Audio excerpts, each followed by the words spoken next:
Christian researcher and author Dave Hunt commented in his book A Cult Invasion that Satanist leader Michael Aquino stated with conviction on the Oprah Winfrey Show, "We are not servants of some god, we are our own gods." In at least partial agreement, Kenneth Copeland and Paul Crouch, like Shirley MacLaine, insist on TBN that they are indeed gods. "You are a little god," declare Copeland and Benny Hinn on TBN. "I am a little god," exalts Paul Crouch on international television, and condemns to hell the heresy hunters who say this teaching isn't biblical. I am God. I am... Look, if I'm God, what does that make you? Well, we always see in others what we see in ourselves. I am God.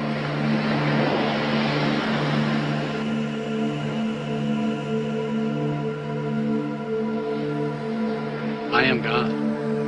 I am God. I am God.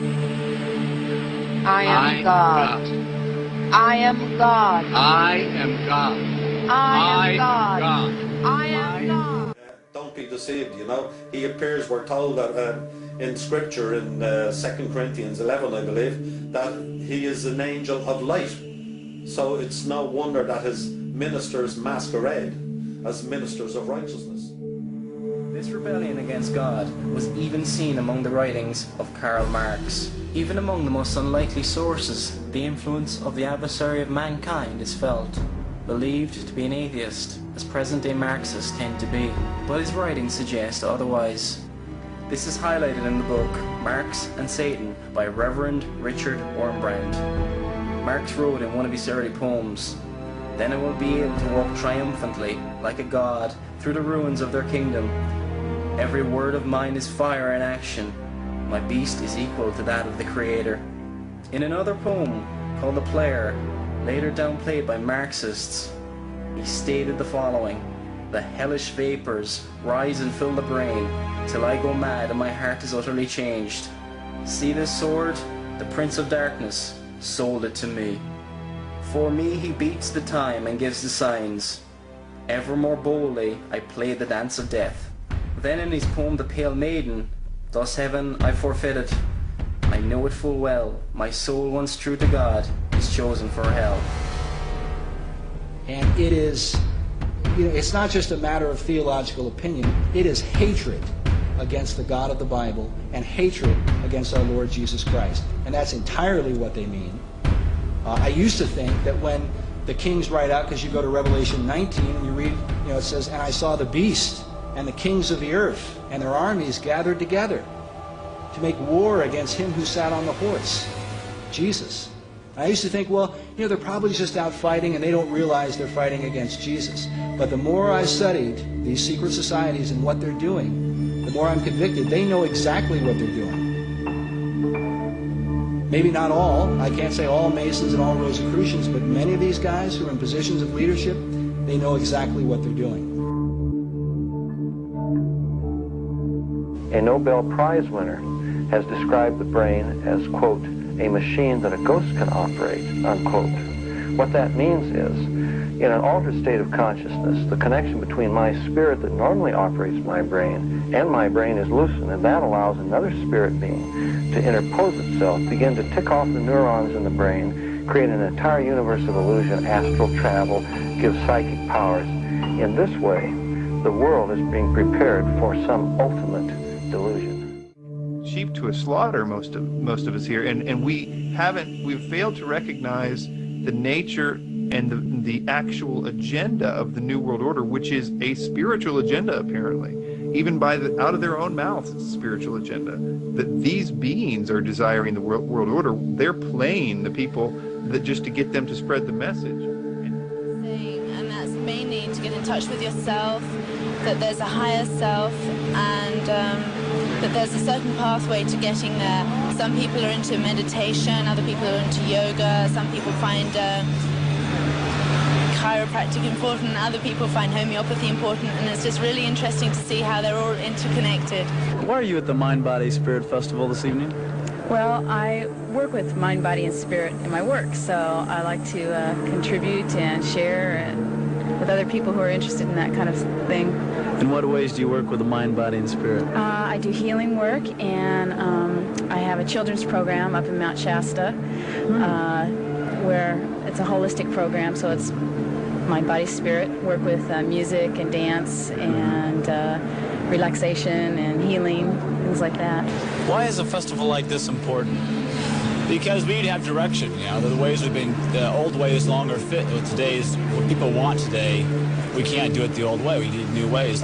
The most exciting time, I think, in the whole history of mankind, when we can either destroy ourselves or move into a new and wonderful golden age. We are raising an entire generation of children under the bombardment of cartoons and television shows and fantasy role-playing games and movies that are telling them that the occult and Eastern philosophy is a wonderful thing, not something to be afraid of, not something ugly and fearful, but something beautiful with the darling reptilian creatures with the great psychic powers that are drawing these children into an acceptance of things that are dangerous beyond anyone's comprehension.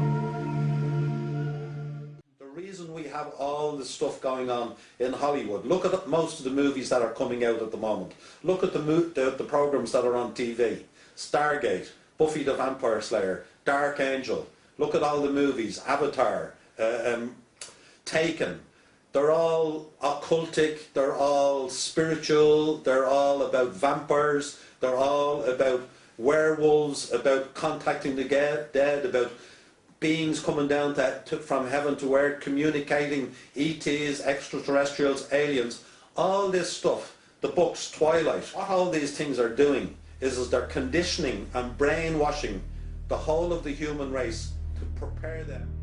With the move away from traditional morals accelerating in Western society and the growth of skepticism towards monotheistic religions, it has not left a spiritual vacuum like some might believe. Due to the move away from absolutes, this generation has embraced postmodern thought. In this worldview, there is no right or wrong. There are no absolutes, as many have rejected God and the Bible. Postmodernism is a mood much more than it is a kind of an organized movement.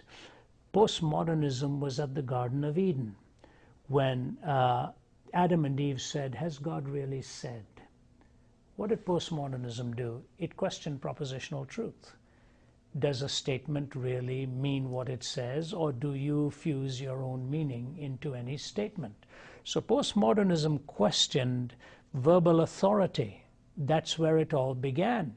You don't leave the authority with the authority goes to the reader. So you can read a book and you become sovereign over the author. That's exactly what happened at the Garden of Eden. They wanted to play as God. So postmodernism is actually quite pre-ancient. The thing is this, there was only one prohibition, only one.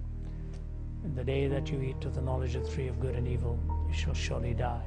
And we were told not to eat of that, because in the day we would eat of that, we would be as God, knowing good and evil. What it really meant was we would redefine good and evil.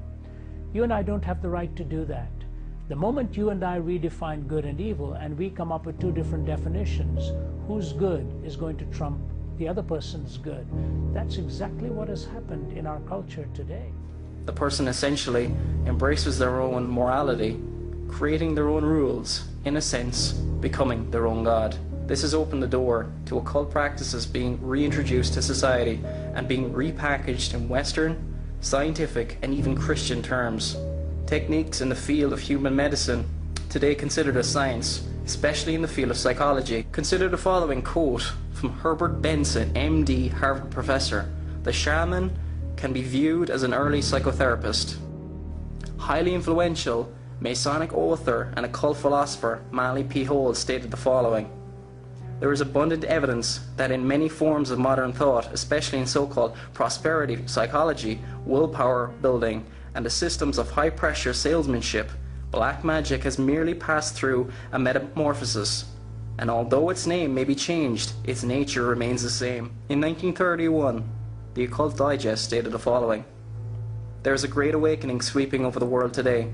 There are times when one fully believes that we are entering a new and more complete age, into the sunlight of old knowledge made new."